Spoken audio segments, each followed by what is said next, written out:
yra sprendimų, kuriuos priims tik tai tėvai, bet kad mes esam lygų žmogiškąja prasme, tai reiškia, kad mūsų visų poreikiai yra vienodai svarbus. Tai yra, kad negali šeima suktis tik tai apie vaikus arba tik tai apie mus, pavyzdžiui, tėvus. Mūsų visų poreikiai turi būti kažkur tai išgirsti ir jais turi būti pasirūpinta. Tai jeigu yra jūsų poreikis, pavyzdžiui, žaisti su mumis, jeigu jūsų poreikis skaityti, eiti pasivaikščioti, ar kažką daryti.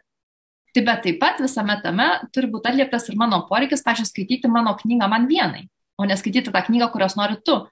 Arba taip pat mano poreikis pabūti, nežinau, tyloj, pasivaikščioti vienai. Pabūti nepertraukiamoj veikloj, kur kas 5 minutės nebus mama.